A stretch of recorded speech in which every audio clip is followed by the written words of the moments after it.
Suatu hari, sepasang sahabat bernama Napoleon dan Samantha asyik bermain di sekitar rumah mereka. Hari itu, secara diam-diam Napoleon menyusup ke halaman belakang toko untuk mengambil sesuatu. Awalnya dia hampir ketahuan oleh pemilik toko karena anjingnya terus mendekat dan menggonggonginya. Tapi untung saja Napoleon dapat mengatasi itu lalu segera mengambil beberapa botol bekas dan memberikannya kepada Samantha.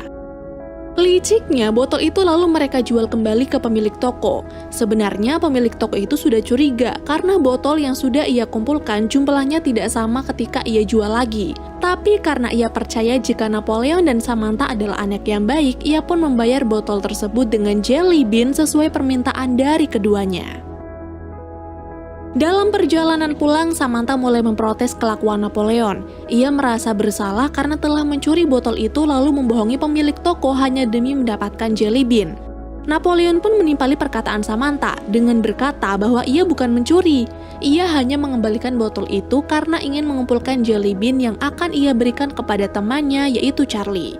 Ternyata Charlie ini adalah seekor kuda. Napoleon berkata kakeknya lah yang mengenalkan dirinya dengan Charlie. Beliau juga yang telah mengajari Napoleon caranya menunggang kuda agar saat besar nanti Napoleon bisa menjadi seorang koboi.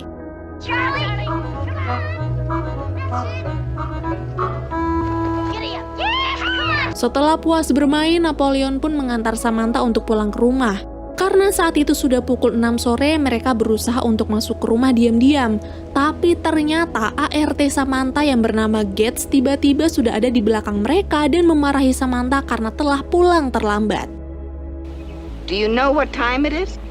While your mother and father are away and I'm responsible for you, you look like something the cat dragged in. Napoleon sendiri hanya tinggal bersama sang kakek sedari dia masih bayi. Tidak diceritakan kemana orang tuanya pergi. Tapi di sana Napoleon tetap bahagia karena sang kakek sangat menyayangi dirinya dan mengajarinya banyak hal. Di malam harinya, karena ada film yang baru tayang di bioskop, Napoleon dan kakek pun pergi untuk menontonnya. Ketika filmnya selesai, sepanjang jalan Napoleon dan kakek membahas film tersebut. Sampai kemudian mereka terdiam saat melihat seseorang sedang memainkan alat musik sembari ditemani oleh seekor singa.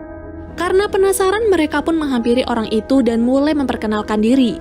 Ternyata dia adalah badut sirkus yang sedang membuat pesta perpisahan dengan teman baiknya yaitu Major si singa. Badut berkata jika ia berencana untuk pensiun dari pekerjaannya dan akan kembali ke kampung halaman di Eropa. Tapi dia memiliki kendala di mana ia tidak bisa membawa pulang Major bersamanya. Si badut juga memiliki masalah di mana ia tidak menemukan tempat dan pelatih yang pas untuk Major karena singa itu memiliki kelainan pada giginya. Mendengar semua itu, Napoleon pun nyeplos kalau sang kakek dulu adalah pelatih singa yang handal dan menyuruh si badut untuk menyerahkan Major saja kepada kakeknya itu. Tapi kakek langsung membantah ucapan Napoleon dengan alasan dia tidak punya cukup uang untuk membelikan daging dan menyediakan kandang. Si badut kemudian ikut membujuk kakek untuk menerima singanya. Karena Major ini memiliki kelainan pada giginya, ia pun tidak berbahaya dan hanya bisa meminum susu. Akhirnya karena tidak bisa menolak dan Napoleon terus merengek kepadanya, kakek pun menerima Major dan menempatkannya di kandang ayam. Keesokan harinya sebelum Napoleon berangkat ke sekolah, kakek berpesan untuk tidak memberitahu siapapun tentang keberadaan Major di rumah mereka. Karena jika pihak berwajib tahu, Major mungkin akan dibawa ke kebun binatang. Selain itu, kakek juga menyuruh Napoleon untuk mengantarkan surat ke kantor pos. Namun baru saja Napoleon pergi, tiba-tiba kakek merasakan dadanya sakit luar biasa dan entah apa yang terjadi dengannya. Singkat cerita, saat sekolah telah usai dan Napoleon buru-buru untuk pulang ke rumahnya, Samantha mengajak Napoleon untuk bermain bersama Charlie lagi. Tentu saja Napoleon menolak, ia juga melarang Samantha untuk bermain di rumahnya. Tapi saat melihat Samantha ngambek, akhirnya Napoleon pun menyerah dan terpaksa memberitahu keberadaan Major kepada sahabatnya itu. Setibanya di kandang, Samantha sempat tidak percaya dengan apa yang dilihatnya. Tapi karena Napoleon terus meyakinkan dirinya jika Major itu jinak dan baik, Samantha pun perlahan mendekati hewan tersebut dan bermain bersama. Kini setiap 2 hari sekali kakek akan pergi ke toko untuk membeli susu. Pemilik toko sempat bertanya untuk apa kakek membeli susu sebanyak itu, apalagi dia menggunakan uang pensiun untuk membelinya. Dan kakek hanya menjawab jika ia menggunakannya untuk mandi. Ia rela melakukan apapun agar Napoleon senang. Di tengah rasa sakit yang kini dia derita, kakek juga masih sempat menemani Napoleon untuk mengajak Major jalan-jalan. Namun di hari selanjutnya, kakek yang tidak sanggup lagi untuk beraktivitas seperti biasa memutuskan untuk mengistirahatkan badannya di kasur. Lalu Napoleon yang menyangka jika kakeknya itu hanya sakit biasa pun berinisiatif untuk membuatkan sarapan. Dengan senyum manisnya, Napoleon memberikan sarapan seadanya itu kepada sang kakek. Sedangkan kakek sendiri yang sadar jika masakan Napoleon itu kurang enak, dia tetap menerimanya dan menyuruh Napoleon untuk meletakkannya di meja. Lalu, ketika Napoleon akan pergi membersihkan dapur, tiba-tiba kakek mengajaknya untuk berbicara. Ternyata kakek hanya ingin jujur mengenai penyakitnya ini. Dia berusaha menjelaskannya dengan detail dan jelas agar Napoleon paham kalau dirinya sudah tua dan tidak mungkin bisa bertahan lama lagi. Tapi kakek berpesan, tidak ada yang perlu dikhawatirkan dan ditakuti apapun yang terjadi. Selain itu, kakek juga berkata bahwa jika waktunya tiba, paman Napoleon yang bernama Charlie Hammond akan datang untuk menggantikan dirinya. Dialah orang yang beberapa hari lalu dikirimi surat agar datang ke rumah dan mengurus Napoleon. He's your last living relative.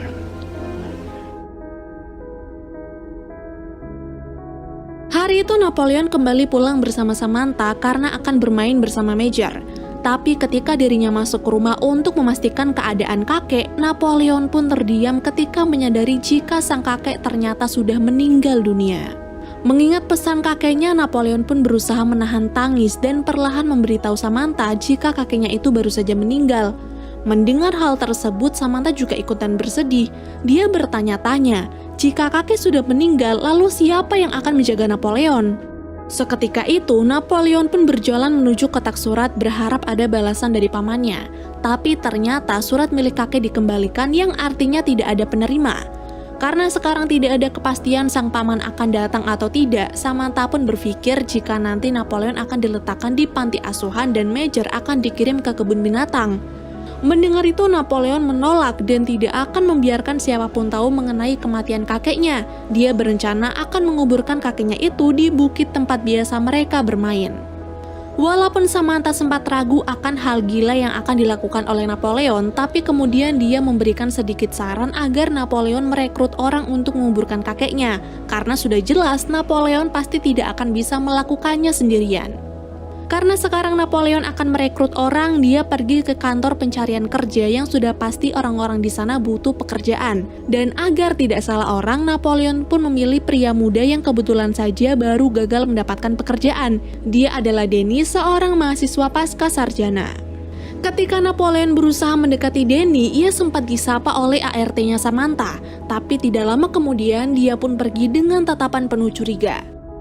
Setelah bernegosiasi upah yang akan didapat oleh Denny, hal pertama yang Napoleon lakukan adalah memastikan jika Denny adalah orang yang bisa menjaga rahasia. Dan setelah semuanya sepakat, ia pun memberitahu bahwa pekerjaan yang akan Denny lakukan adalah menguburkan kakeknya. Mendengar hal tersebut, Denny sempat ragu karena dia harus menyembunyikan kematian kakeknya Napoleon dari publik. Dan tentu saja ini bukan persoalan yang sepele, apalagi ketika dia tahu kalau Napoleon memelihara seekor singa. Napoleon pun terus memohon agar Denny mau membantunya. Dia bahkan sampai berbohong jika dalam waktu dekat sang paman akan datang. Dia hanya ingin menyembunyikan ini agar dirinya tidak dikirim ke panti asuhan lalu berpisah dengan Major yang pasti akan dikirim ke kebun binatang. Mengetahui problematika yang sedang dihadapi oleh Napoleon, akhirnya hati Denny pun terketuk sehingga dia bersedia untuk memakamkan jenazah kakek di bukit. Dia akan melakukannya nanti di saat hari sudah gelap agar tidak ada orang lain yang tahu akan hal ini. Pemakaman sang kakek pun akhirnya selesai. Samantha, Denny, dan Napoleon lalu memberikan penghormatan terakhir. Mereka meletakkan topi kebanggaan kakek dan menaburkan bunga. Setelah itu mereka pun kembali ke rumah. Lalu keesokan harinya Denny berkata jika dia tidak bisa meninggalkan Napoleon begitu saja karena sang paman belum juga datang. Dia pun berencana akan tinggal di rumah Napoleon sampai pamannya itu tiba. Mendengar hal tersebut, Napoleon pun panik. Dia yang tidak ingin kebohongannya terbongkar terus meyakinkan Denny jika pamannya itu pasti akan datang karena beberapa hari lalu sang kakek sudah mengiriminya surat. Tidak lama kemudian Samantha datang. Dia juga mendukung rencananya itu dengan berkata akan mengajak Napoleon tinggal di rumahnya, sehingga Denny pun jadi percaya dan membatalkan niatnya untuk menginap. Sebelum pergi, Denny memberitahu di mana lokasi ia tinggal jika sewaktu-waktu Napoleon dan Samantha ingin mengunjunginya. Dia juga berkata bahwa dalam 1 minggu lagi dirinya akan datang untuk memastikan sang paman sudah datang atau belum. Seperti biasanya, Napoleon akan pergi ke toko untuk membeli persediaan susunya Major dan juga permen. Tapi hari itu, tiba-tiba saja pemilik toko berkata jika besok dirinya ingin berkunjung ke rumah untuk bertemu kakek. Napoleon pun mulai merasa takut dan bimbang. Lalu karena tidak ada pilihan lain, Napoleon memutuskan untuk pergi ke rumah Denny melewati pegunungan dan hutan. Dibantu oleh Samantha, ia mempersiapkan keperluan yang ada dan sebelum Samantha pulang ke rumahnya, ia memberikan hadiah terakhir yaitu ayam kesayangannya yang bernama Doodle. Singkatnya, saat pagi tiba, Napoleon dan Major memulai perjalanan mereka menuju rumah Denny. Tapi beberapa saat kemudian, Samantha tiba-tiba datang bersama dengan Doodle dan berkata ingin ikut dalam perjalanan tersebut. Napoleon sempat menolak, ia takut terjadi apa-apa karena ini adalah perjalanan yang sangat jauh dan berbahaya. Tapi Samantha terus membujuknya, ia pastikan semuanya aman. Dia sudah menulis surat untuk keluarganya dengan alasan ingin menginap di rumah Napoleon. Selain itu, Samantha yakin dirinya akan baik-baik saja karena ada Major di samping mereka. Akhirnya Napoleon menyetujui permintaan tersebut dan perjalanan pun dimulai. Selama dalam perjalanan, dua anak ini terus menghadapi bahaya. Salah satunya adalah ketika tiba-tiba seekor cougar datang mengejar Doodle. Tapi untung saja berkat bantuan dari Major, hanya dengan aumannya saja cougar itu pun lari terbirit-birit.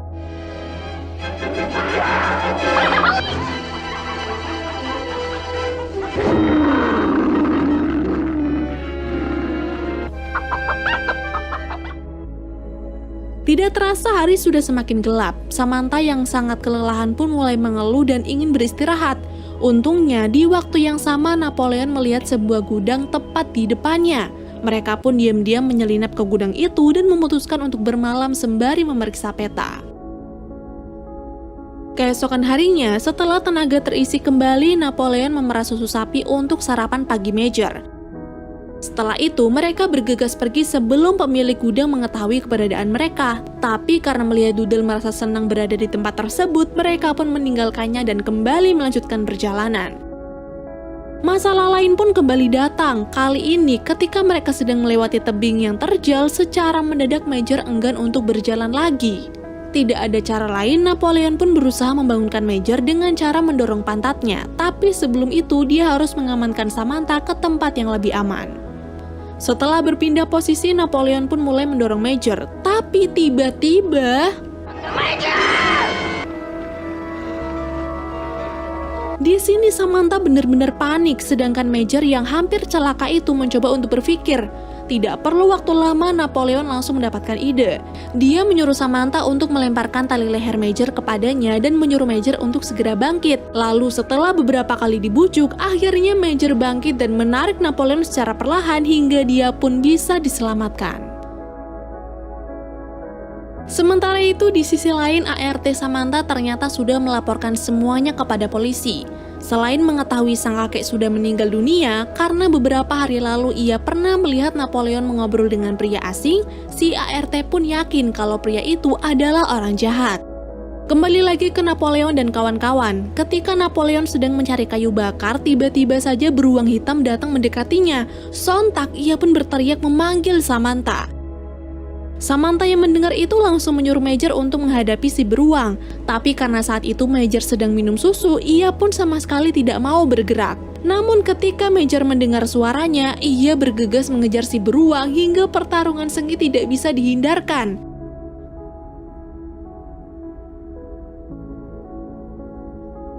Setelah berjuang mati-matian, akhirnya Major lah pemenangnya hingga mereka bisa melanjutkan perjalanan.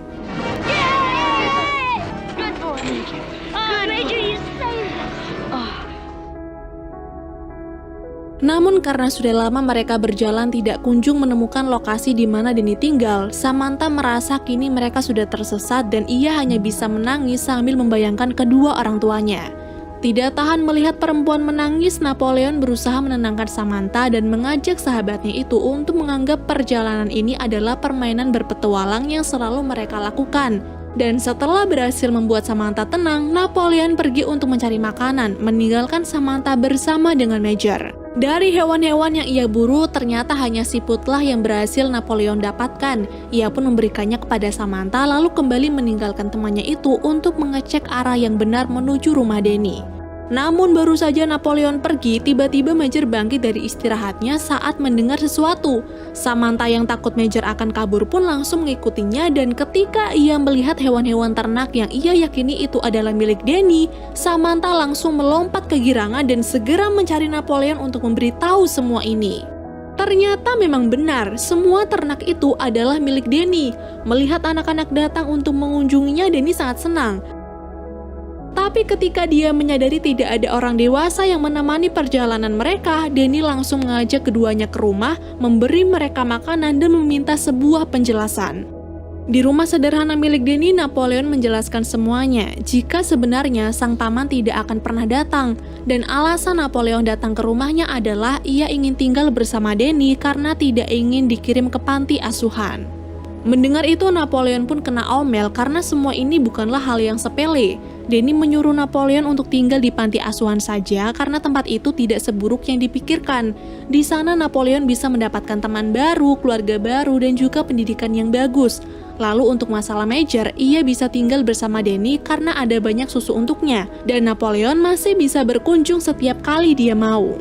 Setelah mendapatkan solusi untuk permasalahan Napoleon, Samantha bertanya bagaimana dengan dirinya. Dan Denny menjawab jika esok hari dia akan pergi ke kota dan berbicara dengan keluarga Samantha untuk meluruskan semuanya. Rencananya Denny akan menitipkan kedua anak itu pada teman barunya yang bernama Marcus. Entah orang itu datang dari mana, tapi karena Denny percaya Marcus adalah orang yang baik, ia tidak akan mengkhawatirkan apapun. Keesokan harinya Denny sampai di rumah Samantha dan bertemu dengan si ART. Tapi baru saja membuka pintu, si ART langsung menutupnya kembali dan tidak lama kemudian dua polisi datang untuk menangkap Denny. Ternyata si ART itulah yang menelponnya karena masih yakin jika Denny lah orang yang telah menculik Samantha dan Napoleon. Di kantor polisi, Denny pun harus menjalani beberapa penyelidikan. Dia sudah berusaha menjelaskan jika Samantha dan Napoleon sekarang sedang berada di rumahnya dan masih baik-baik saja. Semua akan clear jika polisi segera datang ke sana dan menjemput mereka. Tapi bagongnya, para polisi malah mempersulit masalah. Bukannya langsung bertindak, mereka malah menyuruh Denny menunggu komandan sambil memberikan beberapa pertanyaan yang tidak penting. Di saat situasi sudah tenang, secara tidak sengaja Denny melihat wajah Marcus terpampang sebagai buronan karena ia sebenarnya adalah seorang psikopat. Mengingat anak-anak masih bersama Marcus, Denny pun berusaha menjelaskannya kepada polisi, tapi mereka tidak ada yang percaya. Tidak peduli dirinya menjadi incaran para polisi, Denny pun kabur dari kantor dan mencuri sebuah sepeda motor agar bisa dengan cepat kembali ke rumahnya. Aksi kejar-kejaran pun terjadi, tapi karena mobil polisi ketinggalan jauh, mereka langsung memberi laporan ke kantor hingga komandan polisi bertindak dengan mengejar Denny menggunakan helikopter. Dalam aksi pelarian itu sebenarnya Denny hampir sampai, tapi gara-gara motornya tidak sengaja menabrak pohon tumbang, ia pun terpaksa melanjutkannya dengan jalan kaki. Di sisi lain, ketika helikopter berhasil menemukan Denny, komandan mendapatkan kabar bahwa apa yang dikatakan oleh Denny di kantor adalah sebuah fakta. Alhasil, para polisi pun membantu Denny untuk menangkap Marcus yang hampir kabur itu. Untungnya Denny datang tepat waktu, karena di sini Marcus baru saja akan memulai permainan psikonya. Kini keadaan pun sudah kembali normal. Namun tidak diduga, Napoleon mencoba melarikan diri lagi bersama Major karena ia belum siap pulang dan tinggal di panti asuhan. Denny pun segera menyusul Napoleon. Sambil melihat pemandangan, ia memberikan sedikit nasihat bahwa dunia ini luas. Napoleon tidak mungkin hidup sendirian. Dia pasti akan membutuhkan orang lain dan bila salah melangkah semuanya akan hancur. Denny lalu menyuruh Napoleon untuk mengingat kembali pesan-pesan dari kakeknya. Dan seketika itu Napoleon pun menyerah. Ia akhirnya setuju untuk pulang ke rumah, lalu film pun berakhir. Film ini berawal dari seorang gadis berumur 11 tahun bernama Mia Owen yang merasa kecewa akan kepindahan keluarganya dari London ke Afrika Selatan. Mia selalu bersikap dingin kepada keluarganya tanpa terkecuali. Setiap malam, dia juga menangis merasa marah dengan keadaannya sekarang. Kekecewaan tersebut tidak lain alasannya jauh dari temannya yang dulu. Hari ini hari pertamanya masuk sekolah atas kepindahannya dari sekolah yang lama. Saat sedang bersiap-siap, dia bervideo call dengan temannya yang di London.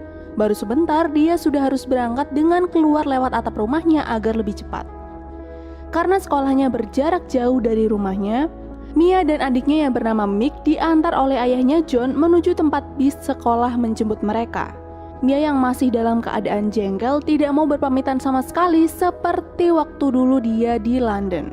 Selama di sekolah pun, Mia enggan berkenalan bahkan berteman dengan siapapun. Dia hanya memandangi foto di ponselnya yang merupakan foto dirinya dan temannya semasa di sekolah mereka dulu saat masih bersama. Di sisi lain, ayahnya tengah pusing karena pembangunan restorannya yang tak kunjung selesai. Alice, istrinya yang sabar pun memberikannya dukungan dan semangat kepadanya. Istrinya juga melaporkan kepadanya bahwa dia mendapat telepon dari pihak sekolah tentang ulah Mia yang berkelahi dengan temannya di sekolahan. Sepulang sekolah, Mia mengikuti ayahnya yang akan memberikan makan ke hewan ternak mereka. Di sini ayahnya mencoba menasihati dan menanyakan kemauan Mia dengan harapan sikapnya dapat dirubah lebih baik lagi. Namun yang diinginkan Mia hanya kembali ke London agar dapat bersama kembali dengan teman-temannya. Ketika malam, Mick, adiknya, selalu berteriak dan terbangun dari tidur karena mimpi buruk. Itu terjadi karena depresi yang dialaminya sejak masih kecil, sehingga ibunya pun harus menemaninya dengan bercerita sampai Mick kembali terlelap. Mia yang sedang merenung pun kaget dan menghampiri kamar Mick yang tanpa sengaja mendengarkan cerita ibunya tentang seorang dukun yang bijaksana. Esok harinya, tepat di hari Natal, mereka mengawali perayaan tersebut dengan membuka kado. Belum sempat membuka kado, ayahnya datang dengan membawa seekor bayi singa putih yang baru lahir. Membuat mereka terkejut dan sangat senang karena menurut ayahnya, kelahiran singa putih ini adalah keajaiban bagi peternakan mereka. Mick yang memang pencinta binatang pun langsung menggendongnya dengan gemas. Berbeda dengan Mia yang hanya melihat tanpa ingin menyentuhnya. Saat Mick menyuruhnya untuk menggendong, Mia malah marah dan pergi ke kamarnya, sedangkan mereka masih tetap melanjutkan bermain dengan bayi singa tersebut sampai Mick tidur bersamanya. Di dalam kamar, Mia mencoba menghubungi pacarnya yang di London, namun hanya sapaan sebentar dan langsung dimatikan. Hal ini membuat Mia merasa sedih. Saat Mia sedang menangis, tiba-tiba bayi singa itu datang mendekatinya. Mia pun langsung mengajaknya bermain dan memeluknya. Tidak lama, karena adiknya yang membawa susu datang membuat Mia langsung menyingkirkan bayi singa putih itu dan berubah menjadi dingin lagi. Mick pun memberikan susunya kepada bayi singa putih itu sambil melihat pemandangan di balkon rumah. Saat Mia bermain bola pun, bayi singa putih ini memperhatikannya di balik jendela sampai Mia yang merasa terusik meminta bayi singa putih itu untuk menemui Mick yang sangat menyayanginya. Namun hal itu malah membuat bayi singa putih ini mendekatinya dan merebut bolanya sampai rusak. Mia mencoba mengambilnya namun gigitannya terlalu kuat sampai akhirnya Mia membawa bayi singa ini ke dalam rumah dan memberikannya kepada Mick untuk diurus. Di dalam rumah, Mia merasa apapun yang dilakukan keluarganya itu salah, membuatnya marah dan pergi meninggalkan mereka ke peternakan mencari waktu sendirian. Namun hewan-hewan yang ada di kandang mengikutinya terus dan membuat Mia semakin marah dan akhirnya memutuskan untuk tidur. Bayi singa putih yang sedang diberi susu oleh Mick pun mencoba kabur saat Mick sudah terlelap, yang ternyata singa itu pergi ke kamar Mia mencoba membangunkannya untuk mengajak bermain sampai Mia sadar bayi singa itu lapar dan diberikanlah susu olehnya. Setelah kejadian itu, Mia menjadi sangat dekat dengan bayi singa tersebut. Mereka bermain bersama, begitupun dengan Mick.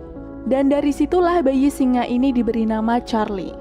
Orang tuanya yang sedang bersantai pun merasa sangat bahagia melihat Mia kembali seperti dulu dengan bermain bersama dengan Charlie dan Mick. 4 bulan pun berlalu. Charlie yang sudah tumbuh menjadi lebih besar, kedekatannya dengan Mia pun menjadi sangat dekat. Saat malam tiba, Mia yang akan tidur mendengar adiknya berteriak membuatnya mengurungkan niat tidurnya dan menghampiri Mick untuk menemaninya tidur sesaat dengan menceritakan legenda tentang singa putih yang dijadikan sebagai binatang suci di Sanggan yang dipercaya suatu saat akan menolong mereka dan akan membawa kedamaian bagi alam. Ibunya yang mendengarkannya pun menjelaskan bahwa legenda tidak harus benar untuk memiliki kebenaran di dalamnya, di mana setiap orang harus memutuskan sendiri apa kebenaran mereka. Esok paginya, Mia meminta ikut ayahnya yang akan memberikan makan kepada singa jantan dewasa. Di dalam perjalanan, Mia menanyakan tentang penghasilan ayahnya dari peternakan ini. Penjelasan dari ayahnya membuatnya memohon agar Charlie tidak ikut dijual seperti yang lain. John menjelaskan bahwa Charlie adalah hewan liar, bukan hewan peliharaan yang kapan saja dapat merobeknya dalam waktu 5 menit. Hal itu sangat membahayakan, namun John tidak akan menjual Charlie karena menurutnya akan menjadi kartu undian terbesar bagi peternakan ini, dan itu sedikit membuat Mia lega mendengarkannya. John mengajak Mia melihat dan mengenalkan rumahnya yang merupakan peternakan berisikan berbagai macam hewan liar. Mia mencoba berselfie dengan Charlie sebagai kenangan karena dia akan pergi beberapa hari untuk acara di sekolah. Charlie yang sudah tidak layak dipelihara di rumah pun akhirnya dimasukkan ke dalam kandang agar tidak berbahaya. Namun Charlie melakukan perlawanan yang membuat tangan Kevin terluka. Kepergian Mia juga membuat Charlie beberapa hari tidak mau makan apapun, tidak mau membersihkan diri, bahkan tidak dapat melakukan perlawanan dari serangan hewan lain di dalam kandang yang membuatnya terluka. Begitupun Mia yang berada di acara sekolah. Dia tidak bersemangat dan selalu memikirkan Charlie sampai akhirnya memberanikan diri kabur dari acara tersebut untuk pulang menemui Charlie.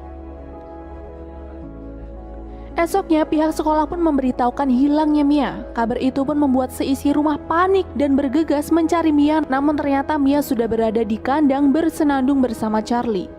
Alice yang merasa khawatir pun menghampiri Mia yang tengah marah karena Charlie terluka saat ditinggalnya. Ketakutan akan kehilangan Charlie dari hidup Mia membuatnya menemui singa jantan mencari jawaban apakah seekor singa akan tetap membunuh walaupun menyukainya. Tetapi Mia tidak mendapatkan jawaban apapun, begitupun dengan Charlie. Akhirnya Mia memandikan Charlie dan bermain dengannya. Tahun-tahun pun berlalu begitu cepat. Charlie tumbuh menjadi singa dewasa, ukurannya tidak lagi kecil dan mulai menunjukkan sifat aslinya sebagai hewan liar. Yang ditunjukkan Charlie saat memasuki rumah yaitu membuat isinya berantakan. Hal itu pun membuat John sangat marah. Rasa panik yang dialami Mick juga semakin parah karena melihat kekacauan yang ada di rumahnya.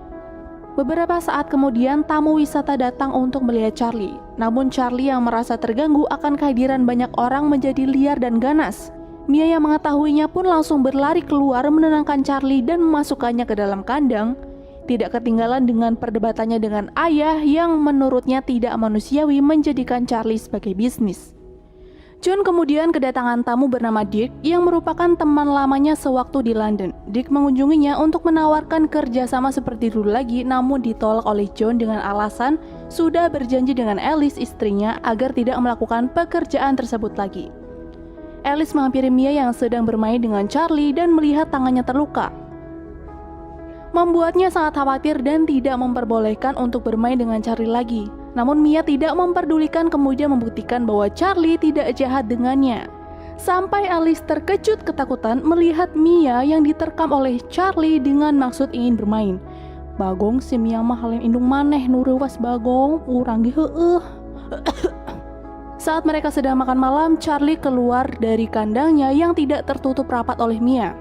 Setibanya mereka di rumah melihat gerbang Charlie yang terbuka, mereka langsung menghubungi Kevin dan teman-temannya untuk mencari Charlie. Mia yang tidak diperbolehkan mencari Charlie pun nekat keluar mencarinya. Mick yang melihat kakaknya keluar pun mengikutinya dan membantu membukakan gerbang yang terkunci dengan bantuan gajah. Mia dan Mick pun menemukan Charlie yang tengah menolong seekor landak. Kevin yang menemukan mereka langsung mengusir mereka untuk pergi ke dalam rumah sebelum John ayahnya melihat. 3 tahun pun berlalu, Charlie semakin terlihat gagah. Di dalam kandangnya, Mia mengajak Mick untuk masuk berinteraksi dengan Charlie. Namun Alice yang melihatnya berteriak histeris membuat Charlie merasa terancam dan memperlihatkan keliarannya serta membuat Mick terjatuh lalu terluka. Hal itu membuat Alice marah dan memohon kepada Mia untuk berhenti membuatnya khawatir sepanjang waktu setiap kali berdekatan dengan Charlie. John ayahnya pun akhirnya membuat keputusan untuk menjauhkan Charlie dari Mia dengan cara dikandangkan serta melarang Mia ataupun Mick memasuki kandang tersebut. Jika melanggarnya, maka Charlie akan dijual. Dan kini Mia hanya bisa bermain dengan Charlie di luar kandang demi ketentraman bersama. Mia yang tidak dapat hidup tanpa Charlie pun tetap menyelinap masuk ke dalam kandang tanpa sepengetahuan orang tuanya. Pada saat Mick bersedih karena penyakitnya, Mia mencoba menghiburnya dengan membawanya menemui Charlie di kandang. Mick yang melihat Mia sangat bahagia langsung merekamnya dengan handphone. Sepulangnya dari kandang, mereka melihat Jody yang terkejut kemudian bermain air. John yang melihat kebahagiaan di antara mereka pun berniat mengabadikan momen tersebut dengan handphone milik Mick. Tanpa sengaja, video Mia dengan Charlie yang direkam oleh Mick terputar. John tentu yang melihat video tersebut pun sangat marah dan langsung memutuskan untuk menjual Charlie pada pembeli pertama saat itu juga. Mia sampai menangis histeris hingga ditenangkan oleh Mick. Melihat Charlie yang dibawa ke peternakan, Mia merasa sedih dan pergi dari rumah menemui Charlie di kandangnya sampai pagi tiba. John bersama seseorang datang menembak seekor singa dengan senapan yang diberi obat penenang hewan. Melihat seekor singa tersebut dibawa, Mia pun berpikir untuk mengikuti mobil tersebut agar dia dapat mengetahui kemana Charlie akan dibawa mereka besok dengan masuk ke atap mobil. Tidak disangka Mia melihat sisi kelam ayahnya dalam berbisnis, di mana kejahatan ayahnya yang menjual hewan tersebut kepada pemburu secara ilegal. Seekor singa yang lemah tersebut ditembak dengan tidak manusiawi beberapa kali sampai meninggal. Kejadian itu membuatnya sangat syok dan memikirkan Charlie yang sekarang berada dalam bahaya. Sepulangnya dari tempat kejadian, Mia mencari tahu tentang hal tersebut. Dia pun merasa jengkel melihat ayahnya saat makan bersama dan memutuskan pergi ke kamar. Mick yang merasa akan terjadi sesuatu kepada Mia akhirnya menyusul. Mia pun menceritakan semua yang dia lihat kepada Mick, memaksanya untuk mempercayai dan menolongnya karena hanya Mick yang dapat dia percaya. Mia berencana membawa Charlie ke Timba Vati sendirian. Dengan perencanaan yang matang serta beberapa bekal dan uang dari adiknya, Mia nekat melakukan aksinya dimulai dengan membuka semua pintu dari kunci yang diberi oleh Jody. Mia pun langsung keluar membuka semua kandang dan membiarkan hewan-hewan itu pergi untuk menyelamatkan dirinya dan juga berhasil membawa Charlie kabur. Esok paginya rencana berlanjut. Hewan-hewan yang dilepas Mia membuat orang yang di dalam rumah tidak bisa keluar. Setelah mendapat pesan dari Mick untuk mendapatkan mobil ayahnya, Mia memancingnya dengan Charlie yang kemudian berhasil mengambil senapan milik ayahnya. Dia juga menembak ayahnya agar mobilnya dapat dia bawa.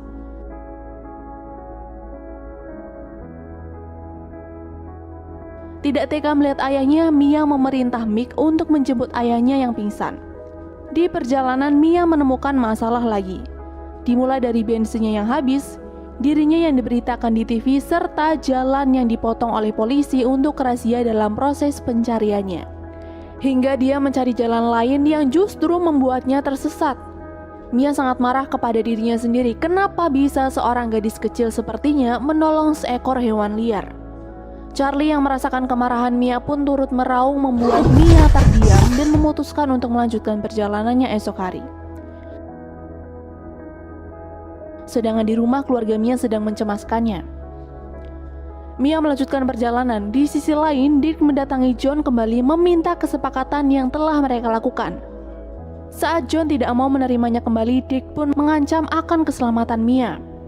Merasa khawatir, John dengan Kevin langsung berangkat untuk mencari Mia yang diikuti oleh Alice dan Mick.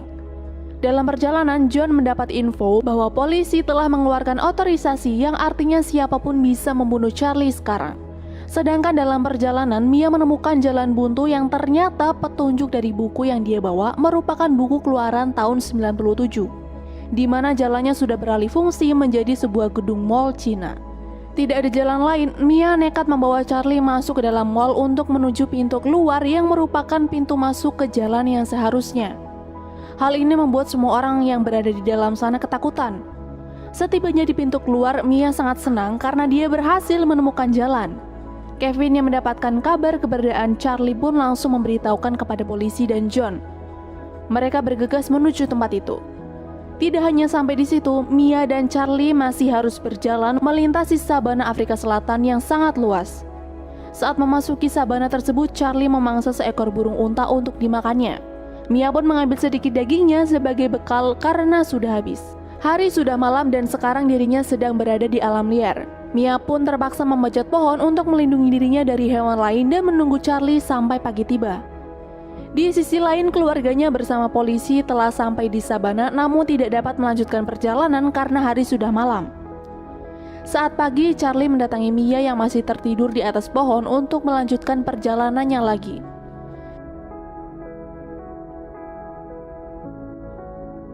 Dick yang melihat keberadaan Charlie pun langsung mengejar mereka dan menyakiti Mia. Charlie yang sadar Mia dalam bahaya tidak menghiraukan perintah Mia kepadanya untuk pergi. Teriakan Mia ternyata didengar oleh John, membuat mereka bergegas menuju sumber suara namun hanya menemukan Dick dan temannya, sedangkan Mia sedang bersembunyi. Saat John melanjutkan perjalanannya lagi, di dalam mobil rahasia John terbongkar tentang bisnis kelamnya yang membuat Alice sangat marah dan mereka pun bertengkar. Dalam perjalanan panjangnya, Mia mulai kelelahan mengikuti langkah Charlie sampai akhirnya dia memakan daging mentah yang dia bawa sebagai sumber tenaga walaupun dia hampir muntah. Akhirnya Mia meneguk genangan air mencoba menghentikan Charlie sebentar, memberi waktunya untuk minum, tetapi Charlie tetap meninggalkannya. Di sisi lain, keluarganya bersama polisi menuju ke Timbavati. Alice menceritakan alasannya marah kepada John karena masih merasa ketakutan tentang kejadian masa lalu di mana Mick yang masih bayi melihatnya secara langsung. Hal itulah yang membuat Mick memiliki penyakit depresi sampai sekarang. Perjalanan yang Mia tempuh masih panjang, namun persediaan airnya sudah habis. Dia sudah sangat lelah, namun tetap berusaha berjalan dengan memegang ekor Charlie sebagai pegangan untuk menguatkannya. Polisi tak lama kemudian menemukan posisi Mia dan Charlie, dan langsung menuju ke perbatasan Timbavati dengan timnya. Perjalanannya membuahkan hasil di mana Mia berhasil sampai di perbatasan yang merupakan pintu gerbang Timbavati. Tempat tujuannya dari awal untuk melepaskan Charlie agar hidup bebas di alamnya. Mia yang tak mampu untuk menyeberangi sungai akhirnya membiarkan Charlie untuk pergi sendiri menuju tempatnya yang sudah disambut oleh warga negeri Sanggan.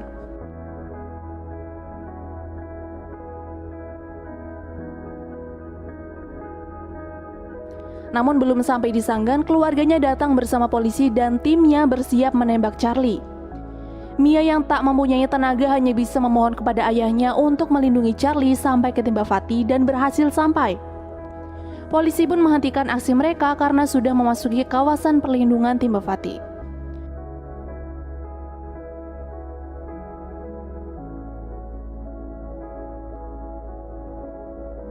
Setelah kejadian itu pun keluarga Mia datang kembali ke Timbavati untuk mengunjungi Charlie yang sekarang sudah memiliki keluarga sendiri. Kehidupannya juga jauh lebih bahagia, lalu film pun berakhir.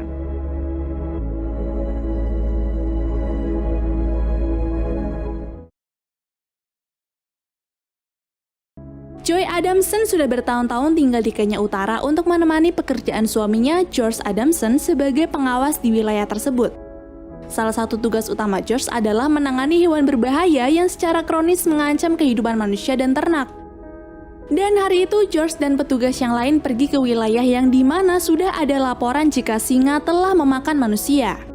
Setelah cukup lama menelusuri tempat tersebut, akhirnya George dan kawan-kawan berhasil bertemu dengan hewan buas itu dan berhasil membunuh keduanya.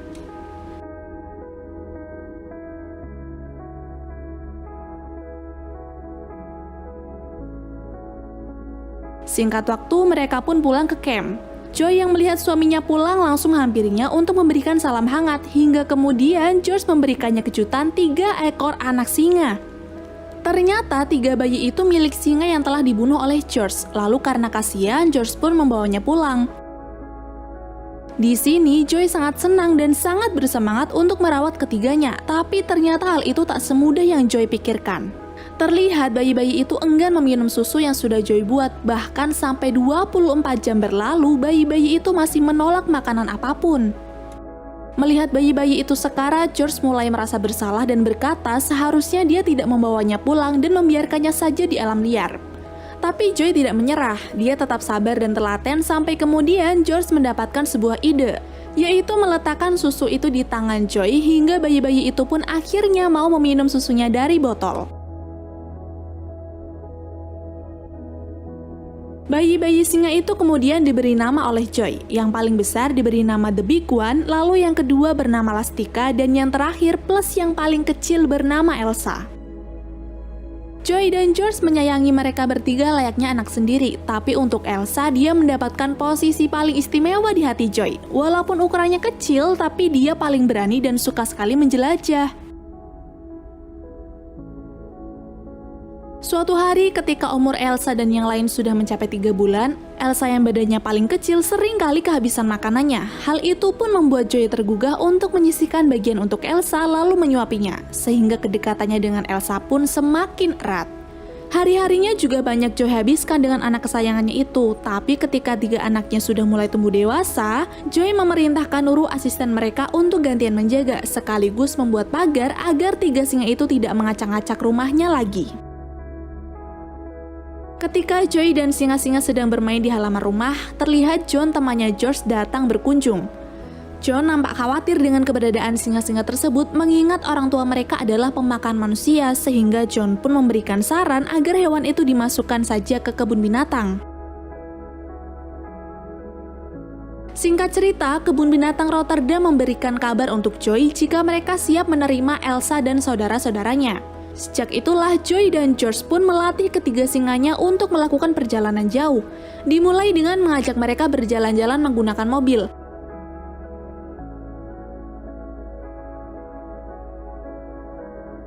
Waktu terus berjalan dan hal yang selama ini Joy takutkan terjadi juga, di mana dia harus menjalani hari terakhirnya bersama Elsa. Sebenarnya Joy berat harus berpisah dengan 3 singanya, terutama dengan Elsa. Tapi karena keputusan ini yang terbaik, Joy dan suaminya pun berangkat menuju landasan udara Nairobi untuk mengantar mereka ke kebun binatang Rotterdam.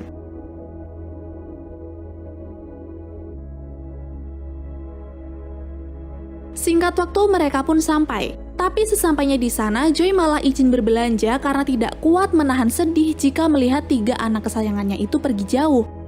Lalu sesuai keinginan sang istri, George datang untuk menjemput Joy di toko. Terlihat Joy sangat sengsara mengetahui jika anak-anaknya sudah pergi ke kebun binatang, tapi tiba-tiba ternyata George tahu jika Joy sangat menyayangi Elsa dan tidak bisa dipisahkan, sehingga dia pun membiarkan 2 yang lain berangkat sedangkan Elsa akan di rumah bersama Joy. Hari-hari setelahnya Joy terus mengajak Elsa bermain, dia bahkan mengabadikan anaknya itu menggunakan kamera.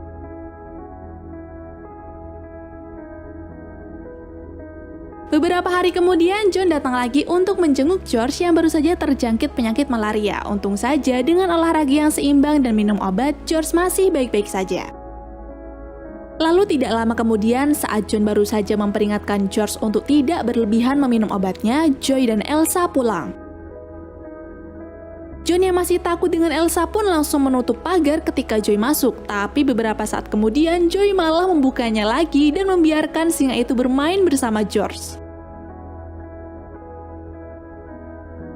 Keesokan harinya, Joy harus pergi untuk mengurus sesuatu termasuk membeli pil malaria suaminya yang hampir habis. Tapi saat akan berangkat, Elsa malah ngajedok di atas mobilnya sehingga George pun turun tangan untuk mengajak Elsa turun. Setelah Joy pergi, John kembali memperingatkan George untuk segera mengurus Elsa, sebab sebentar lagi George akan menerima cuti dan dia harus kembali ke Inggris. Karena mana mungkin kan Elsa diajak ke Inggris juga? Ternyata tak adanya Joy di rumah membuat George kesal dengan kelakuan Elsa. Tapi di balik itu, George bangga akan kesetiaan Elsa terhadap Joy, sampai-sampai Elsa rela menunggu di depan rumah hingga keesokan harinya Joy pulang.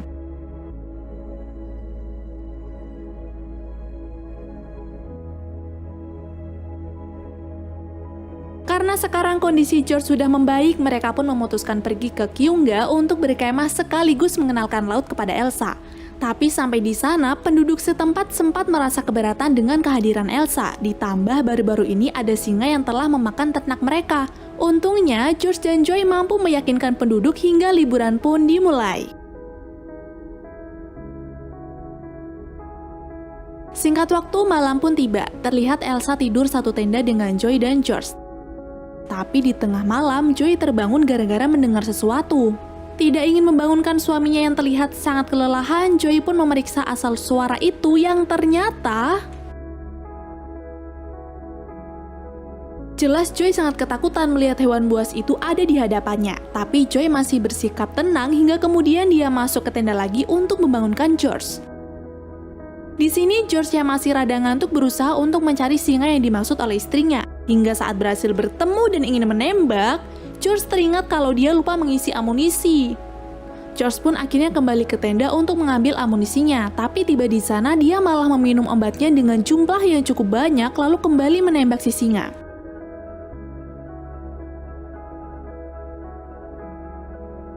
Esoknya, George dan Joy mengajak Elsa bermain di laut dan ternyata hewan itu gampang sekali beradaptasi. Tapi beberapa saat kemudian terjadi hal yang tidak diduga-duga, di mana George kehilangan kendalinya gara-gara kebanyakan mengkonsumsi obat. Joy yang panik berusaha mengambil obatnya dari tangan sang suami, sampai dokter datang dan memberinya saran untuk istirahat saja dan sementara ini jangan mengkonsumsi obat dulu.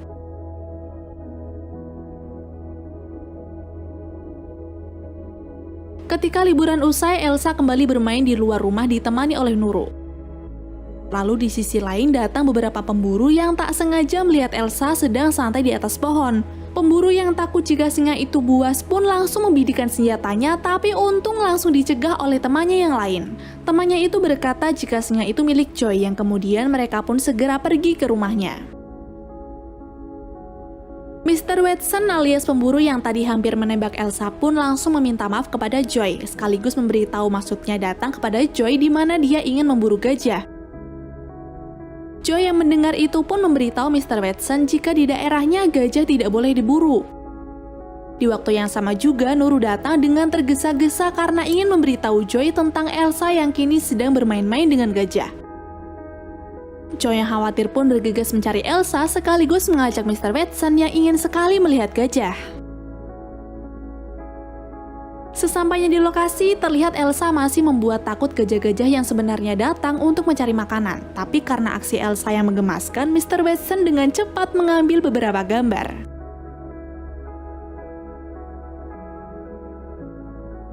Tapi sepulangnya dari sana, Joy dan George harus mendapatkan kabar buruk dari John yang mengatakan sudah banyak kerusakan yang dibuat oleh Elsa, salah satunya adalah pertanian warga.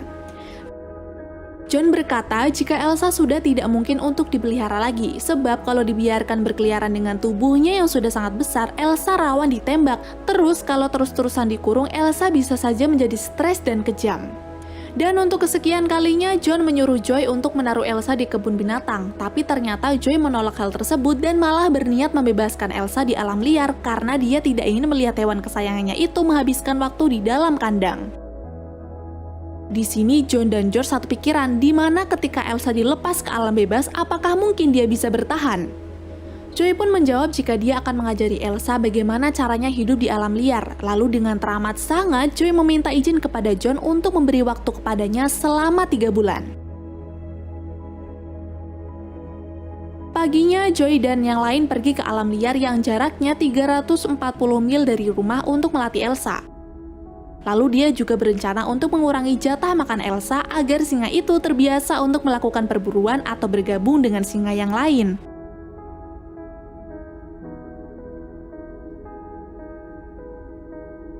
Beberapa hari setelah pelatihan yang pertama, tiba saatnya untuk membiarkan Elsa tidur semalaman di luar. Dan beruntungnya mereka ketika di tengah jalan bertemu dengan singa jantan. Merasa singa itu cocok untuk Elsa, Joy dan George pun berencana untuk meninggalkannya di situ saja. Tapi yang terjadi malah Elsa tak kunjung turun dari mobil. Kesal karena singa itu tak kunjung turun, Joy pun akhirnya turun tangan. Tapi ternyata Elsa tak cocok dengan singa jantan tersebut sehingga perjalanan kembali dilanjutkan. Tidak lama kemudian, Joy dan George menemukan kawanan singa yang sedang menyantap buruannya. Mereka pun akhirnya setuju membiarkan Elsa berada di sana sekaligus membuat Elsa belajar bagaimana caranya makan di alam liar. Tapi ketika esoknya mereka kembali lagi ke tempat tersebut, terlihat Elsa sangat sedih dan kesepian yang membuat mereka kembali membawa Elsa ke perkemahan. Setiap hari George membawa Elsa keluar berharap jika hewan itu akan menunjukkan sisi liarnya sebagai predator. Tapi ketika Elsa melihat ada hewan lain, yang dilakukannya hanyalah bermain dan bermain. Ais ya Elsa! Sampai suatu hari ketika suami istri itu meninggalkan Elsa semalaman di luar seperti biasa, tiba-tiba malamnya Elsa kembali dengan tubuh penuh luka, hingga setelahnya Elsa enggan untuk pergi lagi. Tapi karena waktu yang tersisa tinggal 2 minggu lagi, Joy dan George kembali membawa Elsa keluar dan membiarkan hewan itu sendirian di luar sana.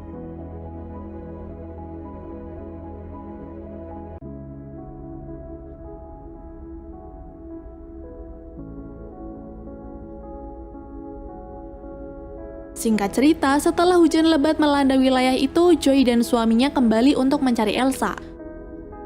Awalnya hewan itu tak kunjung muncul, tapi setelah George menembakkan senjatanya berkali-kali, Elsa pun muncul. Dan semua mimpi buruk terjadi juga di mana sekarang Elsa lemah tak berdaya karena tak bisa melindungi dirinya sendiri di alam liar. George pun langsung marah kepada Joy dengan berkata jika sudah terlambat untuk menjadikan Elsa liar karena sedari kecil Joy selalu memanjakannya.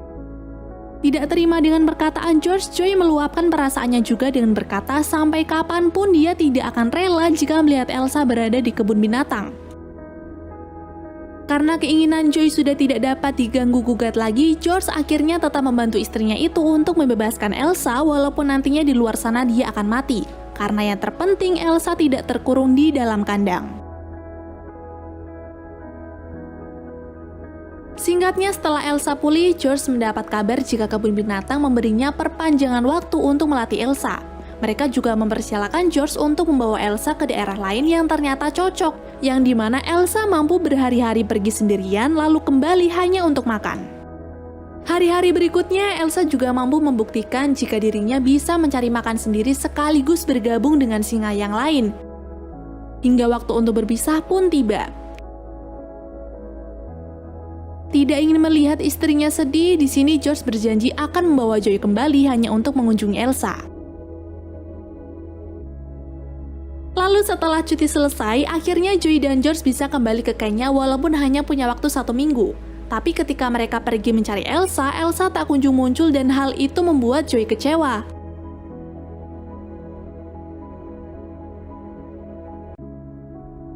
Namun tidak lama setelah tiba di perkemahan, Elsa muncul dengan 3 ekor anaknya yang lucu-lucu. Joy hampir saja tergoda untuk merawat bayi-bayi singa itu lagi. Tapi mengingat bagaimana perjuangan mereka untuk meninggalkan Elsa di alam liar sangatlah berat, Joy pun mengurungkan niatnya.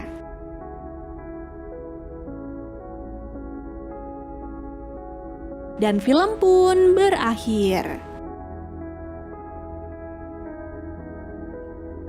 Walaupun film lama, tapi Mimin gak mau bohong nih.